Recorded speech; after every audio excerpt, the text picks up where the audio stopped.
자, 그러면 우리 마지막에 제가 말씀드렸던 것처럼요. 이제 남유다, 이제 두 왕. 정말 다시 한번 올해도 우리가 종교 500주년으로 많은 이야기가 있었는데요.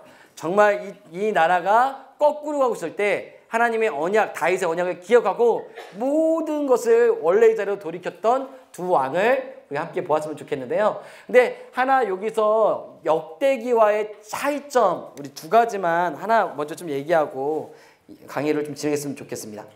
여러분, 여호사밧에 대한 이야기예요. 뭐냐면요, 관점의 차이가 이렇게 드러난다는 것이에요. 여호사밧, 북에서는 지금 제가 앞에서 요엘서 뭐 얘기하면서 아달랴 이야기하면서 여호사밧이 누구랑 손을 잡았다 그랬죠? 아합의 집과 손을 잡아서 조선업도 하고요, 정략결혼 시키는 장면이 나왔잖아요. 그래서 참 어떻게 보면 여호사밧을 통해서 남유다의 위기의 시기가 도래했다는 것을 우리가 확인을 했어요. 그런데 그래서 이 여호사밧은 좋은 평가가 안 나와요. 그런데 중요한 건 역대기로 가면 어떨까요? 역대기로 가면 좋은. 왜냐? 역대기에서의 관점은 뭐냐면 이 왕이 어떤 일을 하냐면 전쟁 나라보다 찬양대를 레인지 앞에 쫙 세웠고 찬양으로 이렇게 하면서 뭐 전쟁 나가서 이렇게 하는 왕으로 소개되어진 것을 우리가 볼 수 있어요.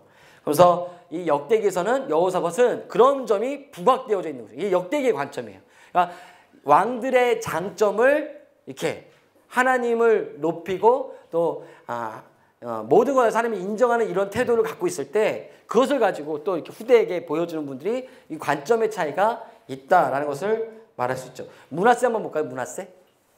므낫세는요, 저희가 이 열왕기 상하에서는 므낫세를 통해서 정말 악한 왕으로 남유다가 멸망할 때로 확정지은 때가 이때인데요. 그렇죠? 수많은 죄가 또 정점을 친 때가 이때인데요.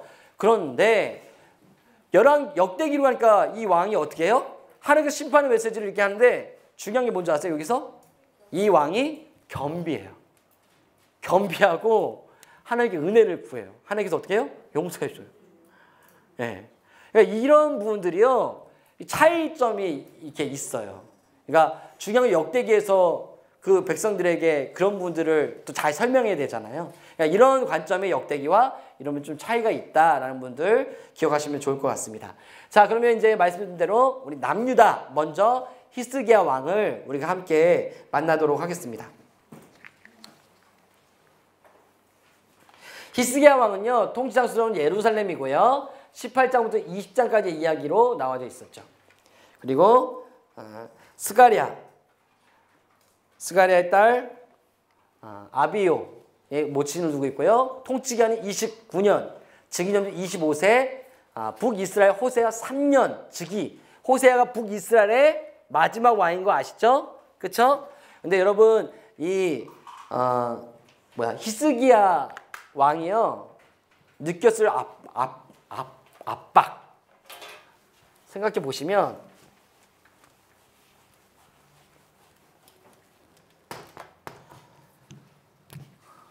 이렇게 지중해가 있고요, 팔레스타인, 이스라엘이 이렇게 해서 북과 남이 있다면 지리적으로 이 위치에 있던 나라는요, 아람이라는 나라였어요. 아람. 그리고 요 메소포타미아는 이 주인은 계속 좀 바뀌었었죠. 뭐 일단 아수르도, 이쪽에 바벨론 하면서 이 세력의 크기에 따라서 또 아수르를 바벨론이 이렇게 하고 이런 장면들이 나왔잖아요. 근데 지금 북이스라엘 멸망되어지는 이 시점에 일어난 일들을 한번 잘 보세요. 아수르가 세력을 팽창해 나면서 아람이 먼저 멸망을 해요. 몇 년에 멸망할까요? 북이스라엘보다 10년 빨리. 그럼 몇 년일까요? 732년. 딱 10년. 아수르에 의해서 아람이 멸망을 당해요. 근데 북이스라엘은요, 언제? 722년. 히스기야 때 이 어떻게 보면 이 월드 파워인 이 아수르라는 이 거대한 나라, 이 나라가 얼마나 나라들을 전멸시키고 땅을 이렇게 확장할 때 얼마나 잔인하게 이 땅을 확장하면서 그곳에 있는 사람들을 잔인하게 죽이는지, 포로로 데려가서 얼마나 악독하게 정책들을 쓰는지, 혼혈 정책부터 해갖고 막 엄청난 이런 일들을 하잖아요. 근데 뭐예요? 방패막이었던 남유다로선 방패막이었던 이 위에 있던 나라들이 어떻게 돼요? 하나씩 732년에 아람 멸망, 722년에 북멸망. 다음은 누구예요? 남유다의 느끼는 압박은요. 내 눈으로 보여지는 거예요. 저 북쪽에 있는 나라들이 하나씩 하나씩 정말 무참히 짓밟히고 잔인하게 죽는 모습, 멸망되어지는 모습을 내 눈으로 보고 있는 거예요.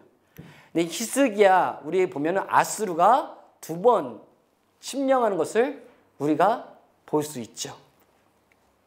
그래서 특별히 히스기야 시대에 왕에게 또 메시지를 증거했던 선지자가 이사야잖아요. 그래서 이사야서를 보면요. 큰 주제가 그거예요. 누구를 신뢰하는가? 이 주제가 이사야의 주제로 삼고 있죠. 뭐예요? 오늘 계속해서 북쪽에서 이런 방패막이가 없어지면서 이 월드파워 아수르가 칼을 들고 내려오고 계속해서 압박을 넣는 이 순간에 너는 월드파워를 볼 거냐? 월드파워를 의지할 거냐? 아니면 살아계신 하나님을 의지할 거냐? 이게 바로 이사야의 주제라는 것이죠. 주요 사건 한번 보시죠. 그래서 바로 이거예요. 아수르 왕을 섬기지 아니하고 블레셋을 쳐서 가사까지 회복되어지는 이야기가 어떻게 보면 결론적인 부분 안에 이야기인데요. 보시면 첫 번째 14년이 되는 때예요. 아수르 왕 사네립이 침공을 하게 되었죠. 첫 번째 아수르의 침략 이야기입니다. 근데 이때는 히스기야가요 실수를 좀 해요. 어떤 실수냐? 바로 아수르의 사내공에게 침공을 당할 때 바로 이것을 조공으로 바친다는 거예요. 뭐예요? 은 300달란트, 금 30달란트, 그리고 성전과 왕궁관에 있는 은과 성전의 문, 기둥의 금을 다 벗겨서 아수르에게 줘요. 첫 번째 조치 때.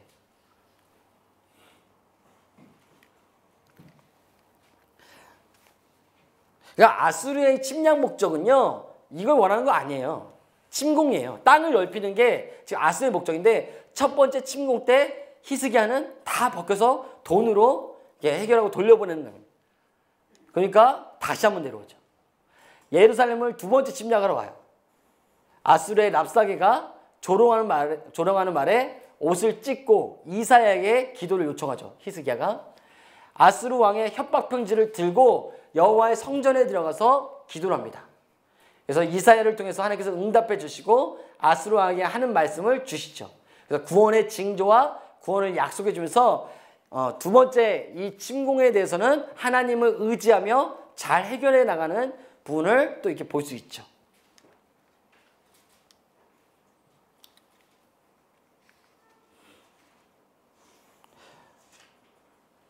이 일을 통해서 18만 5천 명을 여호와의 사자가 치고 사네립이 퇴각하게 되는 것이에요.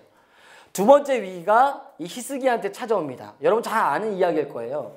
뭐예요? 죽을 병에 걸리는 거예요. 히스기야가.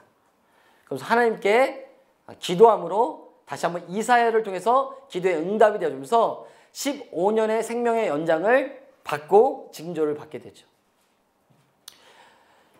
이 2번째 위기를 또 하나님의 신뢰함으로 잘 극복해 나가는 부분을 볼 수 있어요. 그러나 마지막에 이 부분 안에서는 또 히스기야가 약간은 이 부분이 보니까 하나님 편에서 이게 이 히스기야에게 예언하시는 분을 우리가 참조해 보면 잘한 반응이 아니었구나 것을 우리가 볼 수 있죠. 병문안으로 바벨론 사자에게 왕궁의 모든 것을 다 보여줘요. 솔로몬과 좀 비슷한 면이 있죠. 그러면서 이사야를 통해서 하나님께서 바벨론에 의해 멸망하고 후손들이 다 잡혀갈 것이다 라는 예언을 이것도 하시는 장면을 우리가 볼 수 있습니다. 평가를 보시죠. 히스기야는요 무엇보다도 하나님께서 이를 칭찬하기 다윗의 모든 행위같이 여호와 보시기에 정직히 행했다는 것이죠. 특별히 여태까지는 선하다 하더라도 양발을 서로 담그고 하나님도 오케이, 이방신도 오케이, 복주면 땡큐 뭐 이러면서 이렇게 하나님과 곁다리로 섬겼던 부분들이 유다 왕들 안에 좀 있었거든요. 선하다 하더라도. 그러나 히스기야는 산당들을 제거하고 주상을 깨뜨리고 아세라 목상을 찢고 모세가 만들었던 놋뱀을 부순다는 것이죠. 하나님을 의지해서 유다 왕 중에 그런 자가 없었다라는 평가를 얻고요. 여호와께서 연합하여 떠나지 아니하고 계명을 지켰고 여호와께서 그와 함께 하심으로 형통했다라는 것을 말하고 있죠. 그럼 우리 앞에서 말했던 것처럼 없구나. 히스기야 왕 다음에 누가 태어나요? 므낫세가 태어났다는 것. 이 점에 대해서는 우리가 또 깊이 또 봐야 되는 부분 중에 하나인 것 같아요. 시대를 변형하고 개혁했지만 내 자손을 책임지지 못했다라는 부분들은 분명히 전달될 메시지인 것 같습니다. 우리 두 번째 왕, 우리 요시아를 한번 보시죠. 요시아, 다시 한번 또 세상이 또 아몬을 거쳐서 또 태보, 영적인 태보를 걷고 있는 이때 요시아 왕을 하나님께서는 은혜로 불러주시죠. 통치장소는 예루살렘, 보스가 아다야의 딸 여디다. 그리고 통치 기간은 31년, 8살에 즉위하게 됩니다. 8살에. 제18년째에 바로 성전을 수리하라고 명하죠. 근데 이 성전을 수리하는 과정 가운데서 율법책을 발견하게 됩니다. 그래서 율법책을 읽고 옷을 찢고 여호와께 묻도록 합니다. 그것이 백성의 귀에 들리게 되어지고요. 그리고 언약식을 거행하게 됩니다. 여기서 우리가 잘 봐야 되는 건 요시아가 이 율법책을 발견하며 그가 반응하는 부분들을 다시 한번 정리해 봤어요. 그러니까 성전을 수리해요. 1차적으로 성전을 다시 한번 보수하고 수리하는 일들을 하다가 율법책을 발견하게 된 것이죠. 그러면서 먼저 이 요시아 왕이 스스로가 철저하게 하나님 앞에서 회개를 하는 것을 우리가 볼 수 있죠. 이 왕이 먼저 하나님의 말씀 앞에서 자신의 삶을 돌이킨 작업들을 했죠. 그러면서 언약식을 하며 백성들에게 영향을 미치고 또 개혁을 일으키는데 이 개혁이 어디까지 미쳐지냐? 이게 바로 우리가 앞에서 예언되어졌던 바로 북이스라엘에 세워놨던 베델과 단에 세워놨던 그 제단까지 허는 일들을 하는 것을 우리가 이 요시아의 개혁 안에서 볼 수 있습니다. 그래서 요시아가 일으켰던 개혁들을 정리해 보았습니다. 한번 쭉 볼게요. 성전에서는 바알과 아세라와 일월성신을 섬기던 그릇 소각을 했고요. 유다왕들이 산당에 세워놓은 제사장들을 다 폐하죠. 그리고 바알, 일월성신 보시다시피 계속 뿔이 잔재로 있다가 이런 것들이 있죠. 바알과 일월성신의 분향자들을 폐하고 성전에서 아세라상 내다 소각하고 남창의 집들을 다 허물고 산당을 개바해서 부엘세바까지 다 허물어버리고 몰록에게 자녀를 불러 지나겠다 했던 것을 모두 금지. 그리고 인신제사를 금지했다는 것이죠. 유다 왕들이 태양신을 위해 드린 말과 수레를 제거하고 유다 왕들이 아하스의 다락 지붕에 세운 제단과 므낫세가 성전 마당에 세운 제단을 다 허문 거죠. 그러니까 이전에 이스라엘이 고질적으로 계속 가져왔던 죄들, 산당들, 그리고 이전 악한 왕들이 세워놓은 여러 가지 이 신들을 섬기는 분들, 제단들을 말끔하게 제거하는 것들을 우리가 볼 수 있죠.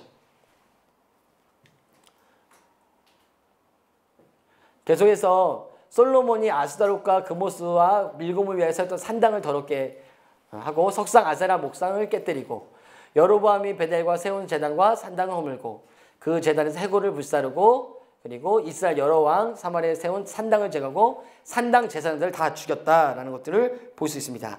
이걸 정리하면 이렇게 된 거죠. 요시아는요 언약책의 기록대로 예루살렘에서 유월절을 다시금 지키게 합니다.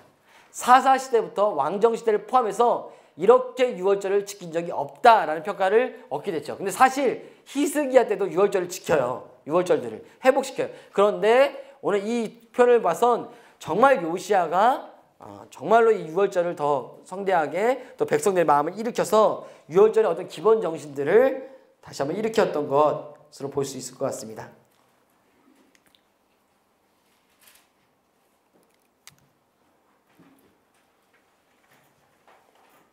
프린트를 가지고 있으면 이 앞에 깨져서 그런데 이 말씀의 힘이라는 것들에 대해서 한번 다 같이 한번 읽어볼까요? 프린트물이 있으시니까요. 우리 말씀의 힘, 우리 한번 2페이지 한번 읽어볼게요. 시작.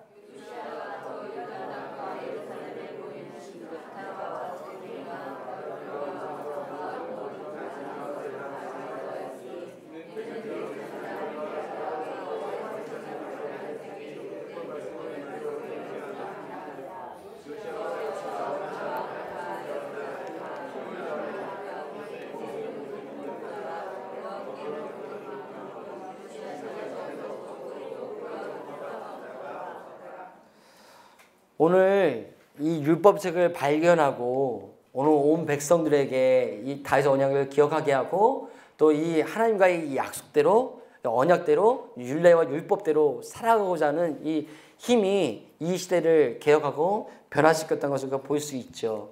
특별히 평가를 그래서 보면 여호와 보시기에 정직히 행하고 다윗의 모든 길로 행했다라는 이 평가를 얻죠. 자로나 우로나 치우치지 아니하고 마음을 다하여 뜻을 다하여 힘을 다하여 모세의 모든 율법을 따라 여호와께 돌이킨 왕은 전무후무하다라는 것이죠. 여러분 오늘 왕의 이 열왕기서를 쭉 읽어보면요. 인생이 끝났을 때 이 선지자를 통한 하나님의 평가가 이루어진 거 보셨잖아요. 근데 오늘 이 평가 보시니까 어떠세요?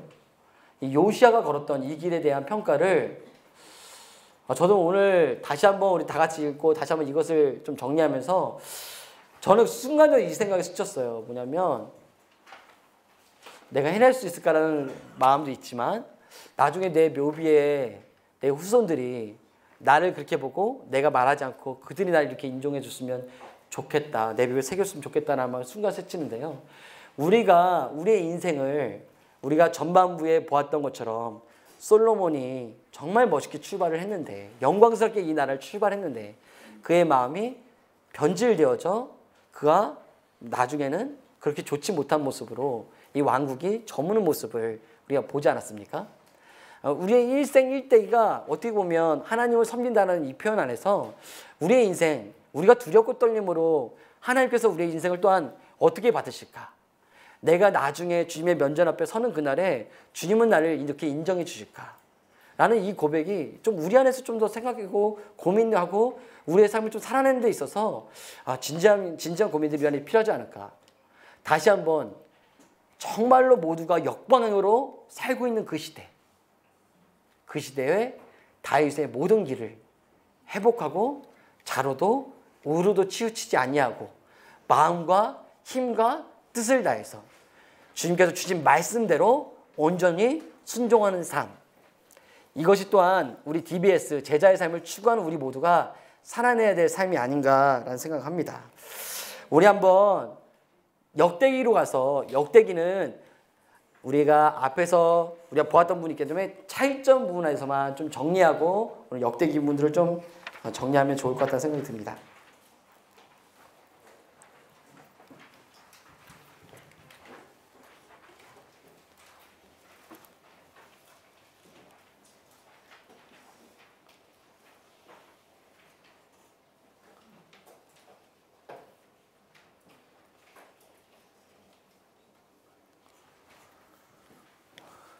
자, 우리 다시 역대기 들어왔으니까 다시 한번 주제를 좀 기억해 보죠. 역대기는 그 포로 귀한 자들에게 필요했던 책인 거죠. 에스라가 기록했고 제사적 관점에서 해서 정말 이들에게 다시 한번 이 땅 가운데 하나님의 부흥이 오기 위해선 다시 한번 이 역사 가운데서 다시 한번 우리의 모델의 선조들을 다시 한번 보고 다시 한번 그들의 길로 동일하게 우리도 언약대로 살아가자라는 부분들이 말하고 있는 부분인 것 같습니다.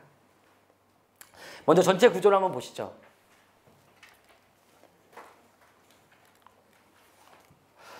어, 1장과 9장 이것도 역대기를 함께 읽다 보면 위기를 맞이하는 데죠. 사람 이름만 우수수 나오면서 1장부터 9장까지요. 쭉 족보 이야기가 나오고요. 그리고 역대상 10장부터 29장까지는 다윗의 이야기가 나옵니다. 사무엘상 32절로 사무엘 하까지의 이야기가 겹쳐지는 부분이죠. 역대하 1장부터 9장까지는요. 솔로몬의 이야기가 나와요. 그리고 왕상 이것은 1장부터 11장 우리 앞에서 봤었죠. 그 이야기랑 겹쳐지는 부분입니다. 역대하 10장부터 36장까지는 유다 왕들 그래서 열왕들의 이야기가 나오는 것이죠. 특별히 남쪽 왕만 제가 말씀드린 것처럼 남쪽 왕들만 나옵니다. 왕상 12장부터 왕하 25장까지의 이야기와 겹치는 부분들이 있죠. 근데 여러분 먼저 보셔야 될 것들은요. 첫 번째 이 족보라는 것이죠. 이 족보의 역할. 우리가 모세의 오경을 좀 기억해 봤으면 좋겠어요. 이 광야의 이 여정, 이 막바지에서 모세의 오경이 기록되어져서 주어졌는데요. 여러분 창세기의 역할이 뭐 여러 가지가 있겠지만 창세기에는 참 많은 족보가, 다양한 족보가 창세기 안에 기록되어져 있는 것을 볼 수 있어요. 이 광야의 여정 가운데 있는 이들에게, 2세대들에게 광야에 들어가기 위해서 이 세계가 어떻게 만들어졌고 나는 어디부터 왔고 내 정체성은 어디인가 라는 부분이 창세기의 부분에도 부분이 있거든요. 오늘 역대기를 시작하면서 족보를 1장부터 9장을 말하는 거는요. 오늘 정말로 바벨론이라는 이 나라 가운데서 또 이 70년의 세월 동안 이 강대국 안에서 젖어들었던 수많은 사상, 문화, 뭐 많은 것들이 이들과 함께 있었단 말이에요. 다시 한번 족보를 통해서 내가 누구인지 알아야 된다. 다시 내가 어디로부터 왔는가? 나의 정체성은 누구인가? 내 선조는 누구인가? 이런 것들이 이들 안에 필요했다는 것이죠. 그래서 1장부터 9장까지는 족보를 통해서 바로 그런 것을 말하고 있는 것이죠. 특별히 역대상 10장부터 29장에 있는 다윗의 이야기는요. 또 다윗의 이야기와 이 솔로몬의 이야기는요. 여러분 수위라고 그러거든요. 수위 관찰이라고 그러는데 여러분 보시면 열왕들의 이야기는요. 역대하 10장부터 36장까지 정말 많은 왕, 그렇죠? 열왕의 19명의 왕의 이야기가 이렇게 있는데 오늘 다윗과 솔로몬의 이 이야기는요. 이 두 왕의 이야기인데 정말 많은 분량을 역대기에서 자리를 차지하는 것을 우리가 볼 수 있죠. 그렇다면 강조점이 있다는 것을 우리가 볼 수 있어요. 족보도 다윗도 솔로몬도 그런 역할들이 있다는 것을 말하고 있는 것이죠. 여러분 족보를 펼쳐보면요. 1장부터 9장을 펼쳐보면요. 정 가운데 레위인이 있어요. 똑같아요. 제가 잠시 구절 보였지만 이 레위인도 정중앙에 에스라가요. 카이아즘 구절을 그렇게 말했어요. 교차되는 거를. 정중앙에 중요한 것들을 딱 갖다 놔요. 똑같아요. 1장부터 9장 사이에 레위인, 성전 중심, 제사장으로서 이 역대기를 보면서 오늘 이 족보 안에서는 레위인의 역할이 상당히 중요하다.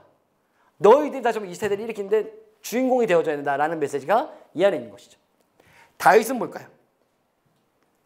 다윗은 또 다윗의 이야기 안에 정중앙에 다윗의 언약이 자리를 잡고 있습니다. 이것이 바로 부흥의 원리. 솔로몬의 이야기는 성경 중심의 이야기가 쭉 가면서 정중앙에 성경 중심의 회복에 대해서 회복의 원리를 솔로몬의 부분에서 말하고 있는 것을 볼 수 있죠. 특별히요, 이 뒷부분에 있는 이 열왕, 유다의 열왕들의 이 이야기는요, 실질적으로 앞에 나온 이 다윗의 언약의 적용이라고 부르면 될 것 같아요. 그러니까 원독자들이 보기에는 다윗의 이 언약을 지키면 복을 받고 이 다윗의 언약의 길로 언약대로 가지 않으면 저주를 받는다라는 이 기본 원리가요. 오늘 여기서 다 드러나요.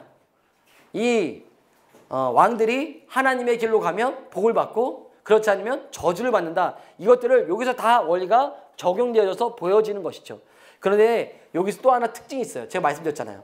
므낫세가 겸비하니까 하나님 용서해 주세요. 그게 바로 회복의 원리예요. 역대기는요. 이 관점이 있다는 거예요. 부흥의 원리와 함께 병행되어지는 게 회복의 원리를 계속 보여줘요. 계속해서 하나님의 얼굴을 구하고 성전을 바라보고 주님께 계속 나아오면 므낫세조차도 바로 이렇게 하나님께서 다시 한번 기회를 주듯 오늘 너희들 70년의 이 고난의 때를 통과하고 왔던 너희에게도 회복의 기회가 있다. 주의 얼굴을 구해라 라는 이 메시지가 이 역대기 안에 있다는 것입니다. 그럼 우리 족보를 좀 간단히 보죠. 족보는 이제 이렇게 구성이 되어 있습니다. 1장부터 9장까지의 이야기인데요. 첫 시작은 아담과 이스라엘, 제가 카이아즘이라고 말했어요. 교차가 좀 돼요. 앞에 보면 아담과 이스라엘, 포로 귀한 자, 야곱, 그리고 유다, 시몬, 베냐민. 특별히 유다, 시몬과 베냐민은 귀환한 자들의 명단이죠. 그리고 요단 동편과 요단 서편, 이들은 지금은 없는 그 정중앙의 레위, 바로 레위인들의 어떤 중요성에 대해서 강조하고 있는 분들을 우리가 볼 수 있죠. 족보는 조상과 원독자들을 연결시켜주고 있는 부분입니다. 특히 아담으로 시작해서 이스라엘 지파, 포로 귀환 자까지 연결시켜주는 바로 분들을 감당하는 것이죠. 특별히 레위 지파가 중앙을 차지하고 있고요. 이스라엘의 하나님의 백성으로서 그 정체성을 거룩하게 유지하는 수단은 레위인의 사역이었다. 그것의 중요성을 강조하는 것이죠. 유다와 베냐민 지파의 강조, 포로됨을 넘어서 가나안 땅에 살아남은 지파라는 것이죠. 특별히 1장 내용들을 제가 좀 정리해드리면 1장 내용에서 강조하는 것은요. 이 족보 안에서요. 뭐냐면 바로 믿음의 뿌리와 격가지를 좀 이 안에서 계속해서 보여주는 면이 있어요. 1장의 내용은 그렇게 적어놓으시면 좋아요. 믿음의 뿌리와 격가지. 그러니까 믿음의 사람들, 이 소수와 믿음에서 이탈한 사람들을 이 본문 안에서 보여줘요. 첫 번째로요. 아담에서 노아까지 10대의 족보를 말한 다음에요. 노아의 족보 안에서 이 믿음의 뿌리와 격가지를 구분해서 말해요. 셈, 함, 야벳 중에 어느 뿌리? 믿음의 뿌리는 셈. 그렇죠? 격가지, 함, 야벳. 이렇게 하고 첫 번째 격가지와 믿음의 뿌리를 보여줍니다. 이 족보를 통해서. 두 번째는요. 그래서 셈부터 다시 시작해서 아브라함까지 10대. 1장 24절로 27절까지입니다. 이 10대를 설명한 이후에 아브라함의 후손들 안에서도 믿음의 뿌리와 격가지를 설명하죠. 믿음의 뿌리는 누구요? 아브라함, 이삭. 격가지는요? 이스마엘. 그렇죠? 그 이후에 이삭의 자녀들 안에서도 동일합니다. 이삭의 자손 중에 믿음의 뿌리는 누구예요? 야곱, 이스라엘. 그 격가지는요? 에서.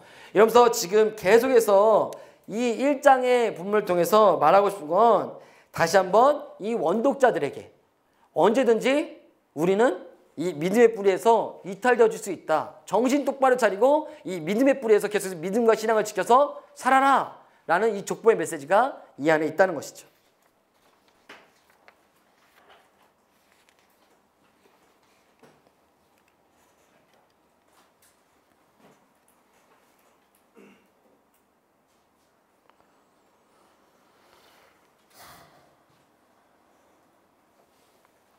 특별히 3장에서는요. 3장 1절로 9절까지 다윗의 아들들이라고 해서 나오고요. 그리고 10절부터 15절은 그 왕 이어지는 왕들이 소개되어집니다. 그리고 16절로 24절까지는요. 포로 후의 후손들이 나와요. 포로 후의 후손들. 그러니까 뭘 말하냐면 유다 지파를 시작해서 그 다윗의 후손 그리고 지금 포로 귀환 이후까지 연결시키는 것을 3장에서 하고 있는 거예요. 아, 우리가 저 유다로부터 다윗의 자손을 거쳐서 아, 우리가 지금 이렇게 하나님의 약속대로 귀환한 사람들이구나 라는 것을 알 수 있겠죠. 근데 여러분 이 사람들이요. 어떤 사람들이냐면요. 포로 귀환했을 당시에요. 포로로 잡혀갔잖아요. 뭐 여러 가지 뭐 안전장치가 우리 앞에서 있었던 걸로 보여지지만 이 나라가 주인이 바뀌어요. 내 포로에 나는 신분은 같은데 위에 나라가 바뀌잖아요. 그렇죠? 근데 그런 가운데서도 오늘 이들은 하나님의 보호 가운데 보호를 받고 이곳에 온 사람들이라는 그런 메시지도 이 안에 있다는 것이죠.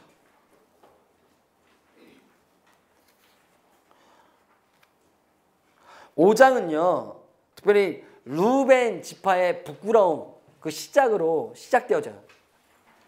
그래서 장자권이 박탈되어진 것들을 설명하고요. 그래서 요셉 지파가 장자가 되는 것을 설명하고 바로 유다 지파에서 주권자가 나온다는 것을 이 역대기서 안에서만 밝히는 중요 내용입니다. 그리고 이어서 요단 동편 지파에 대해서 또 소개하는 장면이 나오죠. 이제 우리가 가장 중요하게 보는 6장의 내용을 한번 보시죠.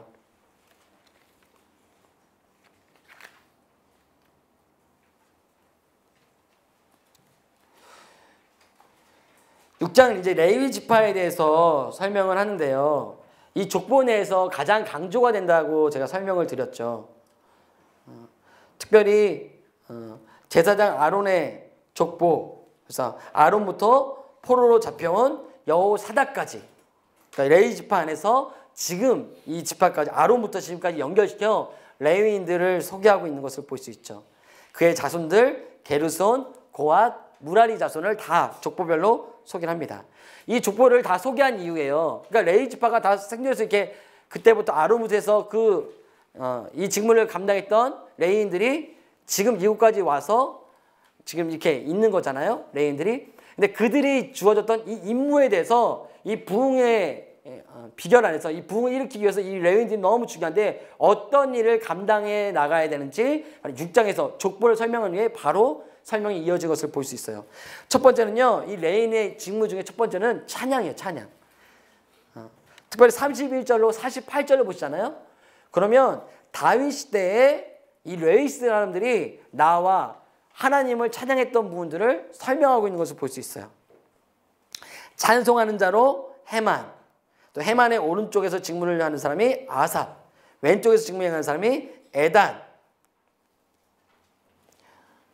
그러니까 이 레위인의 직무는 이 온 땅 가운데, 이스라엘 온 땅 가운데 이 레위인을 통해서 각 그 레위인이 감당해야 되는 그 각 성읍 안에서 이들을 통해서 계속해서 하나님을 높이는 찬양이 일어나는 것을 말하는 것이죠. 49절로 53절은요. 제사 부분들을 말해요. 제사. 레위인들이 감당해야 되는 임무 중. 그러면서 아론과 그의 자손들이 했던 그분들을 말하면서 중앙 성소에서 강력한 예배가 계속해서 하나님 앞에 드려져야 된다라는 분들을 이 레위인들에게 강조하고 있는 것이죠. 54절로 81절. 거기는 교육에 대한 부분들. 레위인들이 계속해서 후세들 가운데 하나님의 말씀과 율법을 가르쳐야 된다.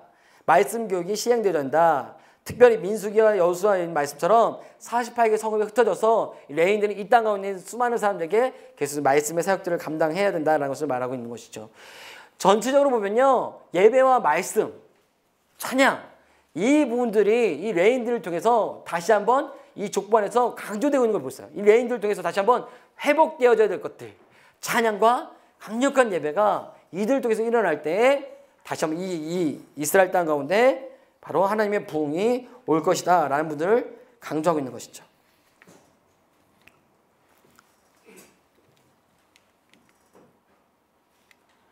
다윗의 부분 가서 한번 보시죠. 이 큰 구조를 통해서 좀 설명을 드리고 싶은데요. 다윗은 10장부터 29장까지 역대상 10장부터 29장까지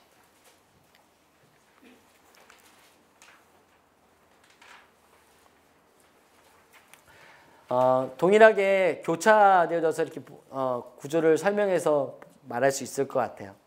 A와 A 다시 부분은 왕의 계승에 대해서 동일하게 말하고 있죠. 사울부터 다윗으로, 다윗에서 솔로몬으로.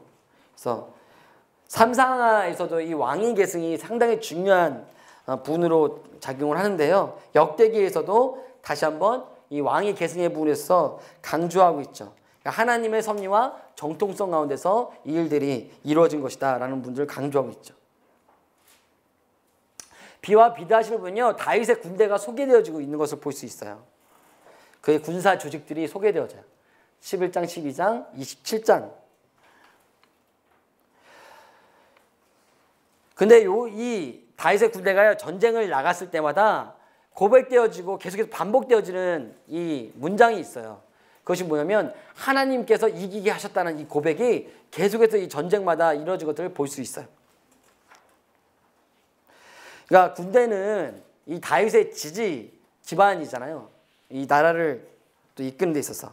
근데 이 군사를 이끄시는 분이 하나님이시고 하나님이 다윗 왕권을 지지하심을 또 이 본문 안에서 우리가 볼 수 있다는 것이죠. C 부분은 특별히 성전을 위한 준비, 그래서 법궤를 예루살렘에 이동하는 과정들이 나오고요. 그리고 성전 건축 준비와 성전 봉사 규정들, 그리고 성전에 대한 부분들이 C 부분에서 교차가 되어지는 것을 볼 수 있죠. D 부분을 보면요, 17장에서 다윗을 향한 다윗과 맺은 언약의 부분, 하나님의 나라에 다윗 왕조를 세우겠다는, 영원히 끊지 않겠다는 하나님의 약속이 이 다윗 언약의 17장에서 나오거든요. 근데 이것이 바로 적용된 것을 우리 18장, 20장까지 다윗의 인근 국가 정복의 이야기 안에서 볼 수 있어요.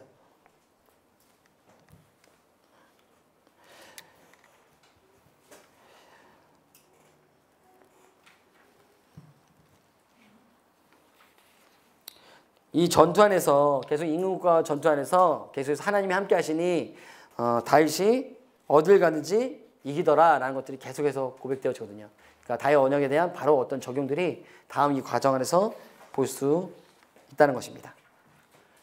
제가 앞에서 말한 것처럼 우리 역대기의 특징 중에 이 왕조에 있어서 장점만 이렇게 말한다라는 분들을 우리 열왕기 상하와 좀 대조로 말씀을 드렸잖아요.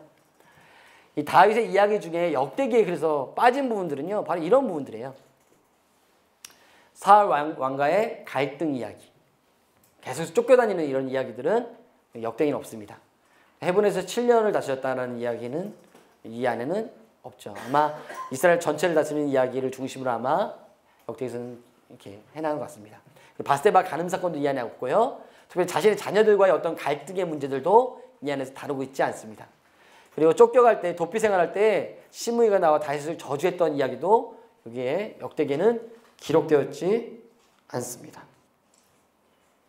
그럼 반대로 이 역대기의 다윗의 이야기, 역대기에만 기록되어 있는 것.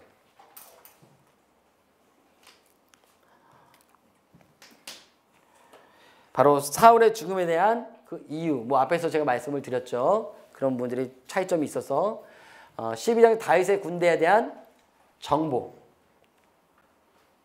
그리고 다윗 언약궤를 가져오기 위한 목적에 대한 선포. 우리 세 번째 부분부터는요, 성전, 그리고 제사장, 어떤 성직자, 이러면서 성전 중심의 부분들이 강조되어져 있기 때문에 역대기에서는 이런 부분들이 또 역대기에만 기록이 되어져 있는 것을 우리는 확인할 수 있습니다.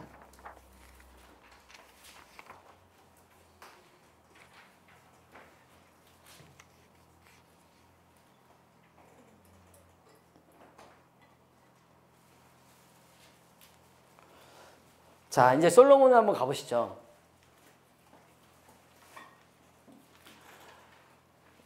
대하 1장부터 9장까지의 이야기인데요. 동일하게 큰 구조를 통해서 역대 1장부터 우리 9장까지 이야기. 보시면 제가 앞에서도 그 열왕기 상하에서 큰 두 개의 이야기를 통해서 긍정적인 이야기와 부정적인 이야기, 호의적이고 비호의적인 이야기가 크게 두 개 돌아갔었는데 솔로몬은 그런 것이 하나도 없다는 것이죠. 전체적으로 이 솔로몬을 향해서 그가 잘했던 부분들을 이렇게 나타내고 있는 것을 이 역대기에서 볼 수 있죠. 그리고 솔로몬이 가졌던 부와 지혜에 대해서, 그러니까 하나님께 그 지혜를 구하였더니 하나님께서 부와 영광을 함께 주셨다는 것,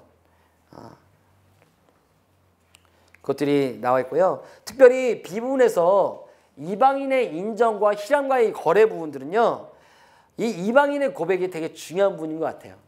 이 이방인들이요, 와서 솔로몬의 이 지혜와 또 그가 일어난 여러 가지를 보면서 고백을 하는 거예요. 솔로몬도 대단하다라는 건데, 그것을 넘어서 이 이방인들의 하나님의 고백, 이것들이 나오거든요. 여호와께서 송축을 받을지어다. 당신의 하나님 여호와를 송축할지어다. 그러니까 지금 이 이방인들이 나와서 최종적으로 하는 것들은 이 이방인들이 하나님을 높이고 있는 장면들을 볼 수 있는 것이죠. 원독적인 되게 중요한 의미가 되어줄 수 있는 것이죠. C 부분에서는 또 이방인 노동자들을 강조하고 있는 것이 있어요. 성전 건축하면서 이방인 노동자들. 이것은 어떤 부분이냐면요, 성전을 건축할 때 솔로몬 시대를 태평 천하 시대라고 부르잖아요. 주위에 다 이제 적군들을 물리치고 자신들 괴롭힘이 없는 이런 시대를 살았잖아요.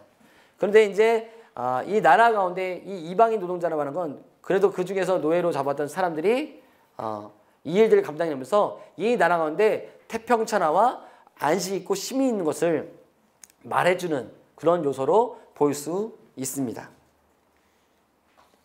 그 안식의 때임을 강조하고 있는 것이죠. 그리고 성전 봉헌과 하나님의 응답이 정중앙에 있습니다. 여러분 잘 아시는 말씀이실 것 같은데요. 이 안에 하나님의 응답이 또 역대기 7장 14절 성전을 향해서 하나님께 겸비하고 나아가 기도하면 하나님께 응답하시겠다는 말씀이 약속이 이 안에 있습니다.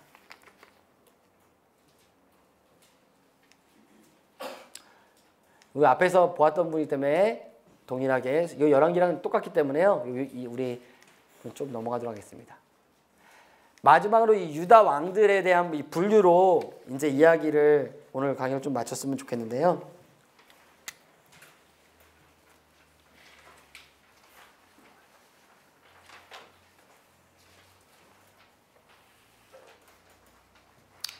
보시면 이 역대기에서 하고 있는 유다 왕들의 분류를 조금 이제 큼직큼직하게 좀 설명을 드리려고 좀 정리를 해보았습니다. 특별히 열왕기서에서 특별히 르호보암, 아비야, 아사를 이 열왕기와는 좀 다른 평가를 하고 있다라고 좀 말을 했어요. 그것은 뭐 역대기의 강점을 볼 수 있는 부분이기도 하죠. 예를 들면 우리 앞에 열왕기에서는 그냥 악하다라는 부분들로 평가를 이분에서 했다면 특별히 르호보암에게 역대기에서는 그가 처음에는 선으로 출발했다가 특별히 이 내용이 있어요. 북에서 그 레인과 제사장들이 여로보암에 밀려서 해임당해서 내려왔을 때 마음을 굳건히 하여서 이 나라 가운데 그들과 함께 이렇게 세워나가는 과정들을 선하게 이 일들을 감당하는 것을 볼 수 있거든요. 그러나 그의 마지막에는 역대기엔 이런 평가가 나와요. 여호와를 구하는 마음을 굳게 하지 못했더라. 그러니까 앞전에는 하나님께 선하다 평가했을 때는 그가 마음을 지켰다, 굳게 했다는 표현으로 그 칭찬하고 괜찮다고 말하는데 후반에 들어서는 그가 하나님께서 마음을 굳건하게 지키지 못했다라는 이런 평가가 있다는 것이죠. 그래서 좀 열왕기와 다른 평가들이 좀 있는 왕들로 볼 수 있고요. 두 번째는 앞에서 봤던 부분과 동일하겠죠. 다윗 왕조의 위기로 우리가 정리해 봤습니다. 여호사밧, 여호람, 아하시아 시대의 아달 동안 바로 다윗 왕조의 시기. 그러나 하나님의 보호 가운데 이 왕조가 지켜졌던 것.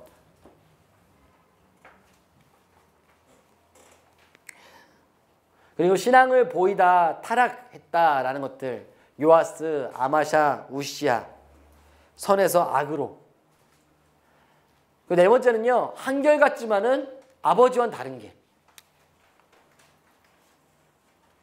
아버지가 선하면 자녀가 악하고, 자녀가 악하면 자녀가 선하고, 이런 부분들이 네 번째 왕들 요담, 아하스, 히스기야에서 우리가 볼 수 있고요.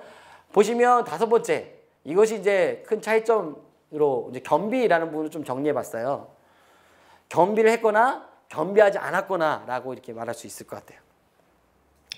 우리 계속 이야기를 하지만 므낫세는 겸비를 했죠, 그렇죠? 므낫세는 겸비를 했습니다. 근데 이 므낫세는 그래서 은혜를 받는데 아몬은요, 이 죄에 대해서 그렇게 됐는데도 불구하고 끝까지 겸비하지 않아요. 근데 참 중요한 것이 이 요시야예요, 요시야. 이것이 무슨 말이냐면요, 이 멸망이 선포되어졌어요. 멸망이 선포되어져서 그럼에도 불구하고 겸비를 해요. 그러니까 자기의 시대 때는 멸망을 보지 않고 후대에 멸망하겠다는 말씀이 들려져요. 내 시대 때는 멸망하지 않을 것이야. 하지만 내가 작정한 대로 이 땅을 멸망을 줄 거야 라는 분들을 했는데 오히려 요시야가 하나님 앞에서 후대, 그때를, 그러니까 자신의 때에 안 이루어지더라도 이 땅을 향해서 그렇게 됐을 때 하나님 앞에서 이 나라의 죄를 안고 하나님 앞에 나가서 겸비하는 모습을 요시야를 통해서 볼 수 있다는 것이죠. 포로된 왕들에서 요시야의 후대 사람들이죠. 여호아스, 여호야김, 긴, 시드기야, 이렇게 해서 우리가 이렇게 후반의 유대의 왕들을 나눠볼 수 있을 것 같습니다. 이렇게 해서 저희가 오늘 열왕기와 역대기 우리가 정리해서 보았습니다. 여러분들 오늘 좀 마무리하면서 열왕기 또 역대기를 통해서 여러분들한테 와서 여러분들 삶 가운데 부닥치는 말씀은 무엇이었나요? 솔로몬. 전 솔로몬 생각할 때 신약에서 있어서 전 에베소 교회가 참 많이 생각났었거든요. 에베소 교회는요, 영적인 대가들이 참 많이 그 교회를 지나갔고 참 많은 시간들 그 교회를 섬겼던 교회예요. 첫 번째는 바울이 두란노 서원에서 거의 3년이 되는 시간들을 섬겼고 그 이후에 후대 목사로 디모데가 와요. 그리고요, 최종적으로 1세기 말 90년대에 마지막 사도인 요한이 거기서 에베소 지역에서 사역을 한단 말이죠. 근데 요한계시록에 나온 이 에베소 교회는 어떻게 평가받고 있어요? 첫사랑을 잃어버린 교회. 끝까지 못 가요. 오늘 솔로몬이 오늘 그런 부분이거든요. 영광스럽게 오늘 하나님 앞에서 구원을 얻고 많은 은혜와 은택을 얻고 많은 것을 누리고 많은 것을 가졌지만 오늘 그가 선택한 건 내 만족, 내 유익, 내가 만드는 내 길로 살아보려는 이런 선택을 통하여서 그들은 하나님과의 언약을 깨고 오늘 최종적으로 나라가 그런 부분으로 가는 것들을 볼 수 있죠. 근데 우리가 누가 장담할 수 있겠습니까? 우리는 우리 자신을 우리 끝까지 완주할 거야 라면서 우리 자신을 믿고 우리 누가 여기서 말할 수 있단 말입니다. 다시 한번 오늘도 하나님께서 우리 가운데 주시는 이 말씀 앞에서 우리도 다시 한번 우리의 마음을 우리의 기치를 다시 한번 세우고 우리의 가정 또 나 자신의 신앙 우리 나라 우리 교회 우리 민족 좀 이 영역들을 확장해 나가며 다시 한번 기치를 세우고 다시 한번 무너졌던 부분들을 보수해 나가며 다시 한번 오늘도 성경이 말하는 이 부흥의 원리들을 다시 한번 생각해 나며 다시 여호와의 얼굴을 구하며 나갔으면 좋겠어요. 여러분 우린 누굽니까? 우리의 정체성은 뭡니까? 지금 이 역대기를 통해서 계속적으로 70년의 이 포로기를 마치고 온 사람들에게 계속 하는 말 그들에게 뭘 말하고 있냐? 이 족보를 통해서 뭘 말하고 싶은 거예요? 너가 하나님의 백성이다라는 것이에요. 너가 하나님의 자녀다라는 것이에요. 오늘도 그 합당하게 살라라는 것을 계속해서 강조하는 것이죠. 오늘도 다시 한번 우리의 정체성을 깨달아 다시 한번 오늘도 이 들려진 말씀 안에서 우리가 함께 좀 찬양하고 이 말씀 안에서 좀 반응하는 시간들을 갔으면 좋겠습니다. 우리의 정체성 생각을 좀 주셔서 올려드립시다.